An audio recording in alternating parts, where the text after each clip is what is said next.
For 6 decades, Margaret Atwood has dazzled readers with her mastery of every genre: fiction, non-fiction, poetry, short stories, children's books. From her very first work, a poetry collection, she has won award after award, notably the 2000 Booker Prize for The Blind Assassin. Her most famous novel, The Handmaid's Tale, published in 1985, was recently turned into a TV series in which Atwood had a cameo. It's about an imagined future where the United States is a dystopian theocracy. The book's themes of the misuse of power and the oppression of women have made it a timeless classic of the same status as George Orwell's 1984. Now, 35 years on, Atwood has produced a sequel, and The Testaments was immediately shortlisted for this year's Booker Prize. Margaret Atwood, congratulations on your new book, The Testaments, and in particular its Booker Prize nomination. Thank you. In another of your books, Negotiating with the Dead, you write, "A book may outlive its author, and it moves too, and it too can be said to change, but not in the manner of the telling, it changes in the manner of the reading." Since The Handmaid's Tale was published in 1985, how do you think it has evolved in the way people read it? I think it's evolved in relation to events that have come about. So in 1985, jury was out as to whether the United States would ever move in the direction of a totalitarian theocracy. And I think people are feeling somewhat more nervous about that now. Whereas in the 90s, The Handmaid's Tale seemed to be receding into the far distant past. Now it seems to be coming closer and closer, and that accounts in part for the way in which the television series is being viewed and the way in which the book is being read, not as a fantasy, but as a possibility. These books are often referred to as feminist, but is it more precise to say that they are about the way power is sought, taken and used by both men and women? I think that's entirely fair. The power distribution has been predominantly male since the Bronze Age. It wasn't before. And that's a long story, the relationship between agriculture, weapons, wars, and upper body strength. There have been other arrangements of society at other times and in other places.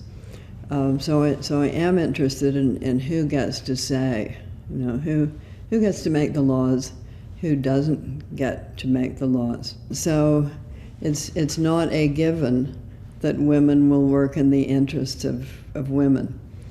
And so it is in Gilead, but any group oppressing, imperializing, ruling over another group usually raises an army of controllers or a group of controllers from within that group.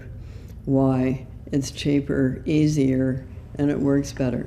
The Testaments explores how the character of Aunt Lydia becomes one of the top female power brokers in Gilead. How long have you had the idea of taking her character further?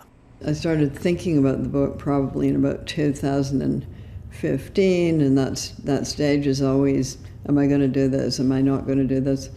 And I note that I wrote a note to my publishers in February of 2017 saying, this is the book.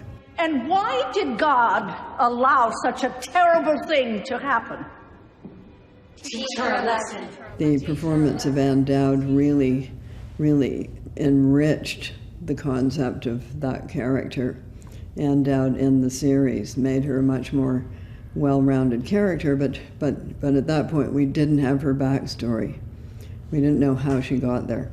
So in the Testaments I was interested in a couple things: how she got that way, and also how regimes crumble, how regimes like that fall apart. Last November, you said on Twitter of The Testaments that it was inspired by everything readers had ever asked you about Gilead and its inner workings. What are the things that readers have most asked you over the years? What they wanted most to know was what happens to Offred.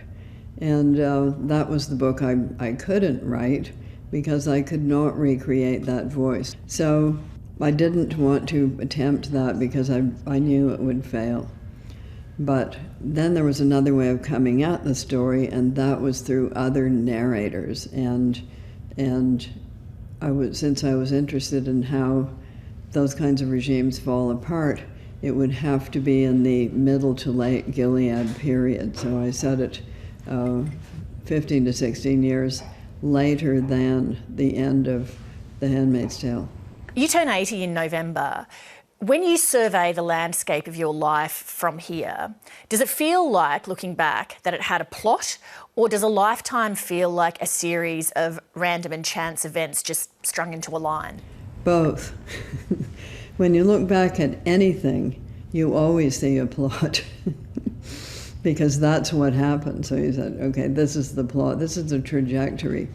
But when you look at the intersections of certain events, you think, well, that was luck. How does it feel to know that you are definitely going to be significant beyond your lifetime, that people will study your papers, that they will continue reading your books and discussing them long after you die? How does that feel? Well, I intend to be around, just hovering over their shoulders, soaking it all up. Am I going to haunt my own archives? I certainly hope so. There's a quote that you've highlighted previously, which is that wanting to meet an author because you like their work is like wanting to meet a duck because you like pate. That is true, but nonetheless, as a long-time lover of the pate, it has been a great privilege to get to talk to the duck. So thank you very much. Thank you. Hi, I'm Leigh Sales. Thanks for watching this story. If you'd like to watch more of 730's stories, they are on the left of your screen. And tap on the button below to subscribe and get the latest from ABC News.